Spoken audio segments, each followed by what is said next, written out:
"40 years after a string of mining accidents took hundreds of lives, activists and former miners are still demanding answers. One of Taiwan's biggest companies is under pressure from activists who say it's helping fuel Russia's war in Ukraine.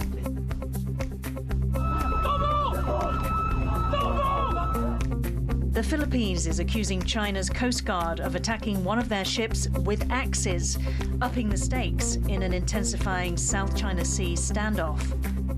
Plus, meet Taiwan's record-breaking, history-making gymnastics elf who's headed to the Paris Olympics to try and win big.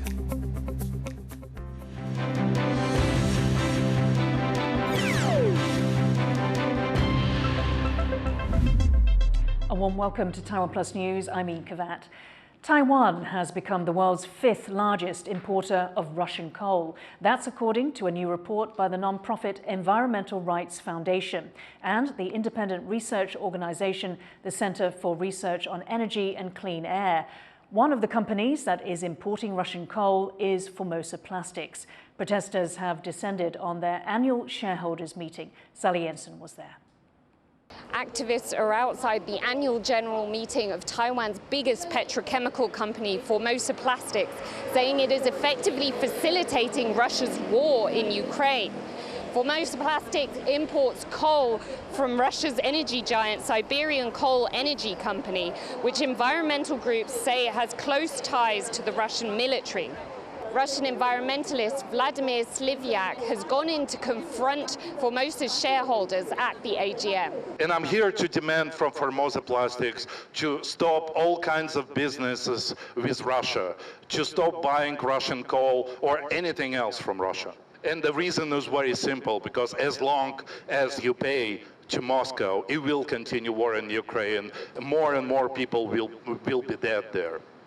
Activists here are also protesting years-long pollution from Formosa's activities in Vietnam.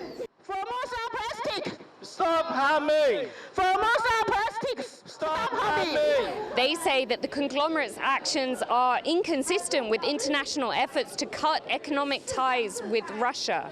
And blocs like the EU have already put heavy sanctions on Russian coal, oil and gas, which are its main exports, to suffocate funds that likely go towards the country's invasion of Ukraine that escalated in 2022. These activists say that continuing buying energy from Russia reflects badly on Taiwan and could damage Taiwan's relationship with Western democracies. Patrick Chen and Sally Jensen in Taipei for TaiwanPlus. For more on Taiwan and Russia's energy trade ties, reporter Sally Jensen spoke to Vladimir Svak, a Russian environmentalist and co-chair of the organization Eco-Defense. What do we know so far about this finding that Taiwan is the world's 5th largest importer of Russian coal since 2022? Is this a new development? Well, it's pretty much unexpected because, well, usually you are looking at much bigger countries and you will not see like a smaller countries that buying some coal. But latest research was showing to us that Taiwan entered top 5 countries in the world that started to buy more coal after war in Ukraine started. And it's important because, well, it's basically helping war criminals to continue their war. For a reason that after the war in Ukraine started, a lot of countries and the whole European Union, for example, put an embargo on importing Russian coal. So the Russian coal industry and the Russian state lost a lot of money, and they started to sell coal in a cheaper price to those who still ready to buy. And it appeared that Taiwanese companies are those who are ready to buy coal from war criminals, despite that there is war in Ukraine going on and hundreds of thousands of people are dying. The EU is cutting its ties with Russia and Taiwan is not. So how do you think the actions of these Taiwanese companies that continue to do business with Russia will reflect on Taiwan in the EU and abroad? The Taiwanese government have to strongly condemn those companies who still having the business ties with Russia and put the pressure on them so they stop. I think in European Union, Taiwanese business would look quite poor if they continue. Well, I mean, just like in all the civilized countries, I believe. What message do you have for companies that continue to do business with Russian fossil fuel and energy companies? Well, this message is very simple. By cooperating with Russia, by doing business with Russia, you send money to Moscow. More money you give to Moscow, more money will be spent on the weapon, more people will be killed with your money. That's my message to Taiwanese and other companies that still buying or still trading with Moscow. That was Vladimir Svak, co-chair of Eco-Defense, talking to our reporter Sally Jensen. Tensions are rising between Manila and Beijing in the South China Sea. It comes after a group of Chinese Coast Guard vessels attacked a Philippine ship, leaving one sailor seriously injured. Rosie Grenenja reports. Waving axes, a swarm of Chinese Coast Guard vessels and personnel surround, attack and board a Philippine Navy ship in the South China Sea. The latest confrontation on Monday comes as tensions over territorial disputes reach a boiling point. Manila says it was conducting a resupply mission when the Chinese Coast Guard rammed their ship, with local media saying a Philippine sailor lost his thumb in the clash. But China is shifting blame, saying the Philippine ship entered territory they claim in the disputed waters.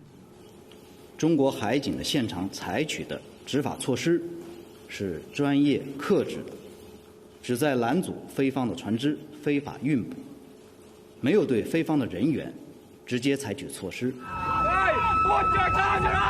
The newly released footage of the incident that occurred days ago contradicts Beijing's claims. While Manila responded in a statement, saying the Chinese Coast Guard's continued aggressive behaviour and unprofessional conduct towards a legitimate humanitarian mission is unacceptable. China and the Philippines have both claimed territory in the South China Sea for decades. Beijing claims the whole resource-rich sea line that sees a third of all global trade pass through, while part of that area Manila also calls its own. Beijing says it will continue to safeguard this disputed area, accusing Manila of smuggling construction materials and weapons to occupy the contested Second Thomas Shoal. Meanwhile, the US condemns China's actions. This kind of behavior is provocative, it's reckless, it's unnecessary, and it could lead to misunderstandings and miscalculations that could lead to something much bigger and much more violent. And this confrontation is not an isolated case. It follows a growing number of clashes between the two countries in recent months, including Chinese ships firing water cannons at Philippine vessels in April. China recently issued new maritime rules, allowing its Coast Guard to detain foreigners trespassing in the contested waters for up to 2 months, though neighbouring countries are questioning its international legitimacy. While the Philippines has submitted a legal filing to the United Nations to expand its maritime entitlement in parts of the sea. But Article 5 of a US-Philippine defense treaty means they're compelled to defend each other in the case of an armed attack. And some analysts are questioning how and at what point the US might react to these incidents in the South China Sea. I think it's a bit too early to tell.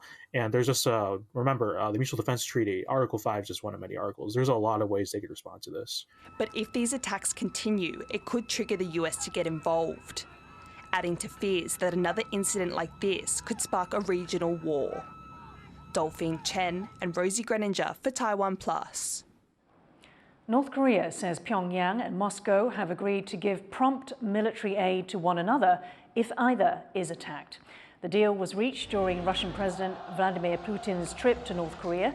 Both Putin and North Korea's Kim Jong-un have described it as a major upgrade in their relations. Putin is now in Vietnam and has praised the country for its stance on the war in Ukraine. Vietnam has a neutral foreign policy and has not condemned Russia's invasion. Taiwan is set to purchase roughly 1,000 suicide drones from the US. The new weapons are part of the military's push to create an advanced modern fighting force, Hami Okon reports. Drones like these are quickly making their way into Taiwan's armed forces. It's part of a push by Taiwan to upgrade its military equipment as it faces ongoing threats of invasion from China. That's why on Wednesday, the U.S. approved a sale of almost 1,000 suicide drones. These are lightweight, unmanned aerial systems which explode on impact. Taiwan's defense ministry thanked the U.S. for the sale and for ensuring that these drones are delivered as soon as possible. 这一次已经大幅的缩短行政审查的时间。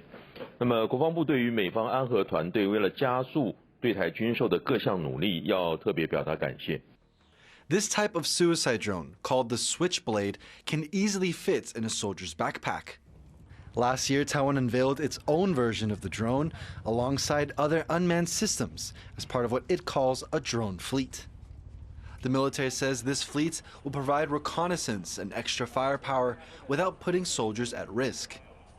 And with so many drones being introduced, the goal is for every unit in Taiwan's army to have them at their disposal. 配发到联兵营的针尖排或者是连级单位的话，它不但可以执行这个情报收集、及时打击，还可以让我们的基层单位马上就获得这种从事电子作战乃至于反无人机的能力。那这个目前都是我们基层单位非常欠缺。 Taiwan says it plans to procure almost 1,000 domestically made drones in addition to the ones purchased from the U.S.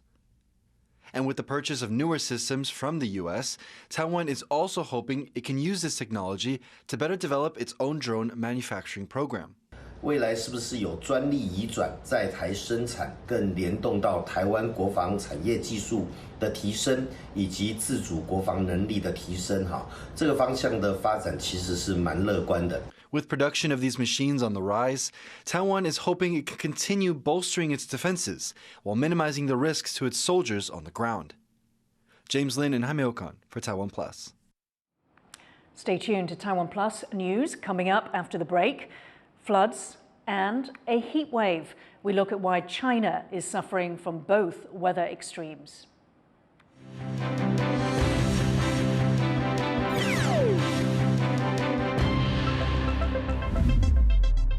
For more stories from Taiwan and around the world, follow TaiwanPlus on social media.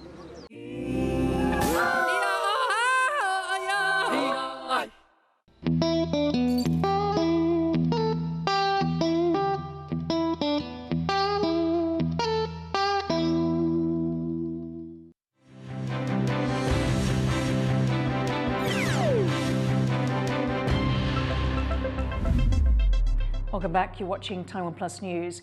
It's been 40 years since a string of deadly mining disasters rocked Taiwan.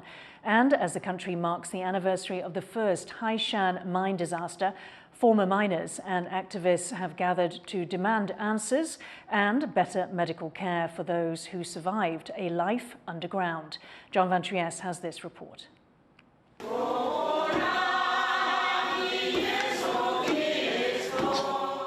In the basement of St. Anthony's Catholic Church on the outskirts of Taipei, a somber memorial is underway. 40 years ago today, a grisly disaster unfolded not far from here in the Haishan coal mine. An improperly secured minecart broke free and crashed into an electrical wire. The sparks ignited coal dust, causing a violent explosion. Archival news footage shows efforts to find anyone who might have survived.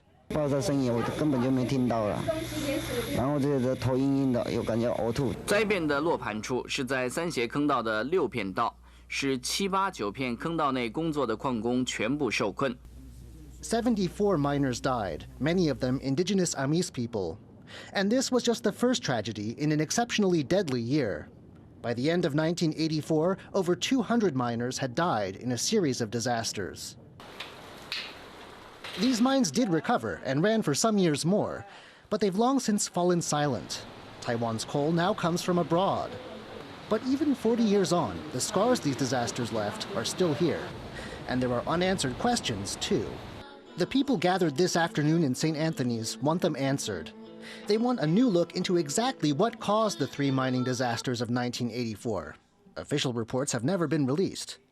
They also want to know what happened to the millions of dollars in donations collected for the families of those killed, money that many never got. Lastly, they want better health care for retired miners, many of whom live with occupational illnesses like black lung. Lin Ading, who is indigenous Amis, is a former Haishan miner who was at work on the day of the explosion, close enough to see thick smoke, but far enough away to be safe. Still, he hasn't escaped illness from his 25 years working in the mines. 医院也证实说我也得了这个肺尘症这个病，那后来我拿这个医院的证明去向我们的有关单位去申请，没有下文，完全就不了了之。It's difficult to say whether the government is listening. The organizers of this memorial invited President Lai Ching-te, who, as the son of a miner who was killed on the job, is seen to have a personal connection to the tragedies. But no high-ranking officials have come. This sociologist who helped organize the event has many relatives who once worked in the Haishan mine, and she's generally unimpressed with the government's response. Even when past presidents have made promises to Haishan survivors, she says they haven't come through. This is especially true for indigenous survivors, some of whom she says still live without running water. 1999年，李登辉先生是台湾第一个矿工之子的总统，因为他爸爸也在南港煤矿工作过，所以他在1999年卸任之前，那时候海山还没有拆，他其实在海山巡视，而且答应海山那时候住在公寮的原住民矿工，要帮他们盖国民住宅，但是这个支票并没有实践。 But these people are determined that the triple disaster of 1984 doesn't fade from memory, and that both survivors and the families of those killed get what they believe they're due. Luffy Li, Eason Chen, Rhys Ayres, and John Van Trieste for TaiwanPlus. Soaring temperatures across Asia have killed hundreds of people. At least 560 Hajj pilgrims have died in Saudi Arabia. Temperatures have hit almost 52 degrees Celsius in Mecca as 1.8 million people gather for the religious journey. And crippling heat has left at least 5 dead in India's capital city, Delhi. Power consumption has hit an all-time high as people crank up the air conditioning, and there are widespread water shortages. China is facing 2 bouts of extreme weather, record-breaking heat in the north and widespread flooding in the south. Harel Hughes has more. Farmer Leo walks through her orchard, surveying the damage.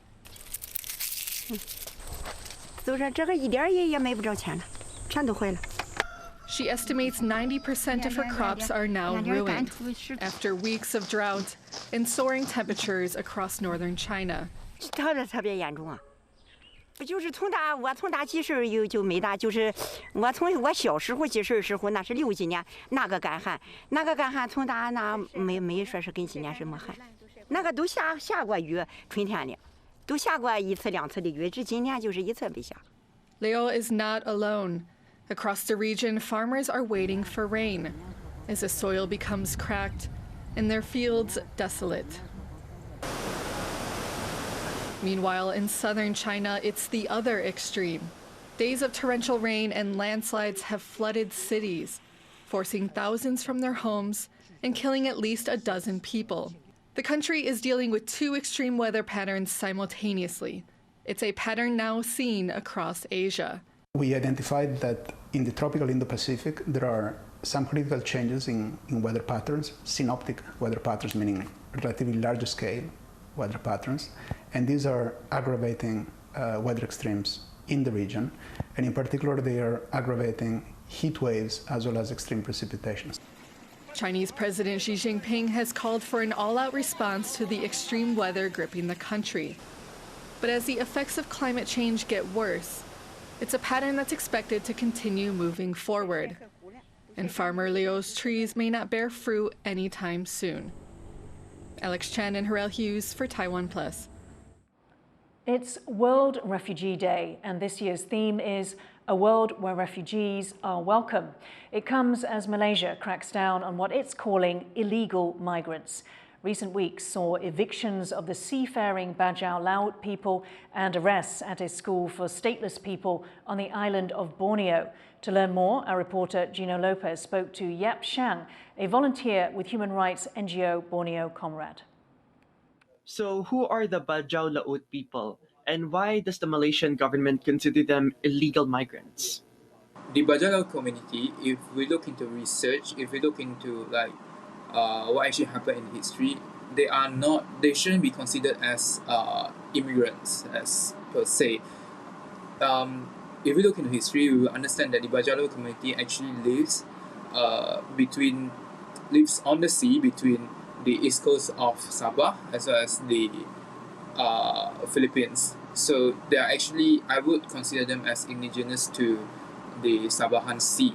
When the government grant us citizenship during our independence, they are not granted due to their nomadic lifestyle, which is some of them still remain it until today, but most of them have already settled down on the seashore.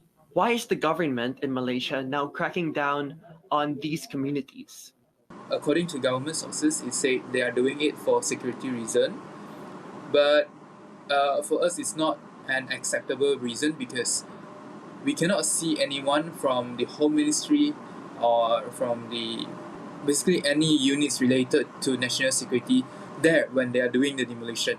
And on burning down their houses, one of the reasons is from the ground is they want to build a resort, and which can also be, I won't say proven, but it kind of shows the link where a few days later they actually announced a development plan on another village, that our school is actually in that village, that they will build a mall and a hotel there.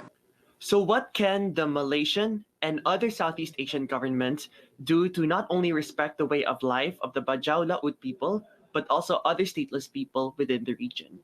Technically, they are not allowed to own any property, any house, any land during their entire lifetime. I saw literally every day we have children dying because they are not vaccinated and they cannot go to a public hospital.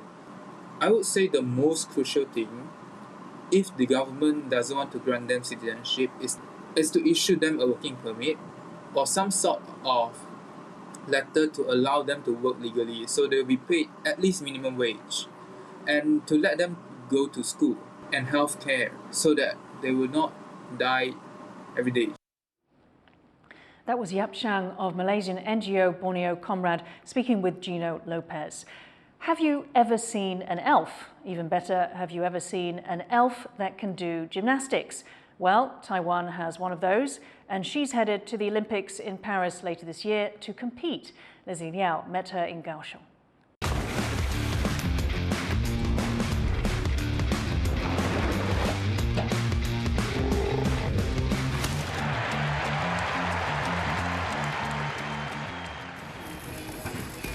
Meet Taiwan's Gymnastics Elf. She's no mythical being. She gets her nickname because she's nimble and dexterous. 21-year-old Ding Hua-Tian is known for her artistry on the balance beam. She first started learning gymnastics at 4 years old and made her international debut at 13. In 2019, she was the balance beam Asian Artistic Gymnastics champion. Ding is now limbering up for the Paris Olympics, the second one of her career. She's worked hard to earn her place at the Games this year. 为了奥运的资格赛，然后就去比了连续3站的大奖赛。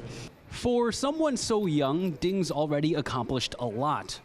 She first qualified for the Tokyo Olympics in 2021, becoming the first female gymnast to compete for Taiwan since 1968. Ding says making history was never her goal. She was always focused on doing her best and pushing her limits one routine at a time. 我觉得，其实我在当下的时候，并不是想说我要去创纪录还是怎么样，就是想要把平常练习的东西发挥出来。 But her ambitious attitude is something her coach needs to temper from time to time. 他希望可能是他最后一次比奥运会，他把他所有的能力都展现出来。后来我就说这样不行，你可能还没有比赛前，你可能就身心俱疲啊。 Ding's Olympic appearance is far from her only record-breaking accomplishment. She's also the first Taiwanese person to have an official gymnastics move named after her in the Gymnastic Code of Points, the game's rulebook of the scoring system for each sport. Her move is called the ding, and the code defines it as a split leap to ring position with a half turn. It looks like this. Ding's coach has been training her since she was 9 years old. He says she just has a knack for excellence. 从一开始的觉得说，我们可能只是希望在国中组拿个冠军，然后到后面高中组全国，然后后来不知道他就练得越来越不错。